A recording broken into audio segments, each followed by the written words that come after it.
Soeharto dan G30S. Soeharto disumpah menjadi anggota PKI, ditulis oleh Yosef Tugio Taher. Januari tahun 1951, Aidit, Lukman, Noto, Oloan Hutapea dan Sudisman memimpin Sentral Komite PKI.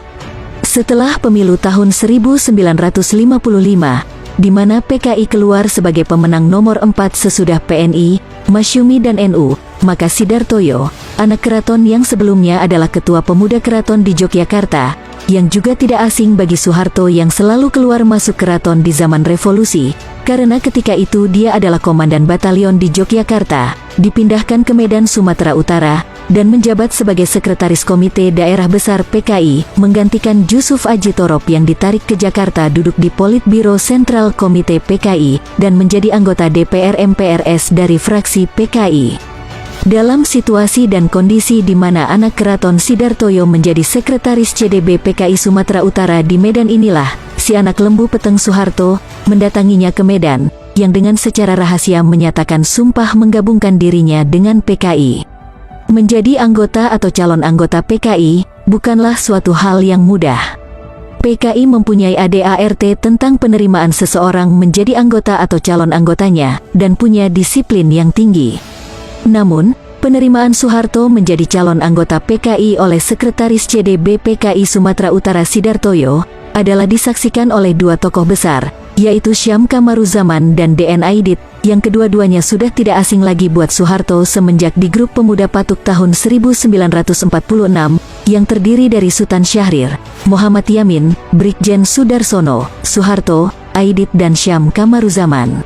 Dan sebagai tradisi setiap anggota atau calon anggota komunis yang disumpah, maka Soeharto menggunakan nama Dalimo sebagai namanya, tidak jauh berbeda dengan nama kecilnya ketika di Kemusuk, yaitu Dalimi, yang kemudian bertukar menjadi Soeharto.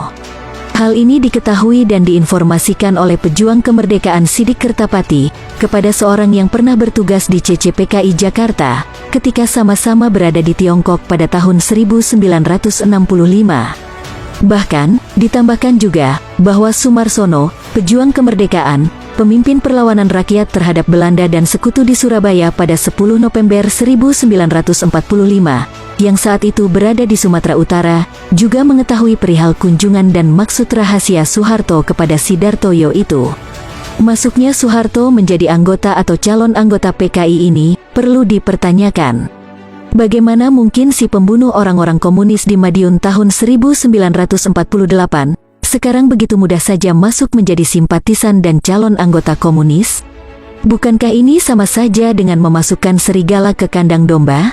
Apakah ini disebabkan karena belang Soeharto, yaitu penyelundupannya di Kodam Diponegoro telah terbongkar, ataukah semacam suatu backing kekuatan, karena dia dipecat dari kedudukannya sebagai Pangdam Diponegoro, dan diketahuinya bahwa Bung Karno sendiri cenderung sayang kepada PKI? Ataukah memang taktik Nekolim yang memang licik, menyelundupkan Soeharto ke dalam tubuh PKI, sehingga dengan itu, imperialis sudah benar-benar mempunyai jago yang bekerja di dalam sehingga mudah berkoar-koar, bahwa satu kali tembakan akan mengubah Indonesia, dan Indonesia akan jatuh ke pangkuan barat laksana sebuah apel busuk? Dan juga bahwa di Indonesia akan ada kudeta yang dirancang gagal?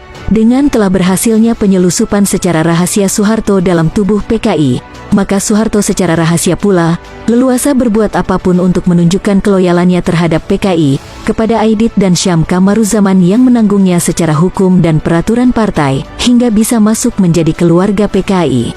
Setelah dianggap loyal, Soeharto antara lain berusaha memasukkan orangnya untuk memegang jabatan di kantor CCPKI di Kramat Raya nomor 81 Jakarta, yaitu Datong Sugiharto, yang ditempatkan di Departemen Luar Negeri CCPKI di bawah Iskandar Subekti dan Karel Supit. Dalam penutupan Kongres ke-7 PKI tahun 1963, yang dilangsungkan di gedung SBKA Manggarai, DN Aidit menampilkan Datong Sugiharto dan mengatakan bahwa dialah yang mengatur semua konsumsi buat peserta selama Kongres. Namun bahwa Soeharto di belakang itu tidak disebutkan. Kemudian atas usulan Soeharto, Aidit menempatkan Datong Sugiharto di Departemen Luar Negeri CCPKI di bawah Iskandar Subekti dan Karel Supit, seperti telah disebutkan.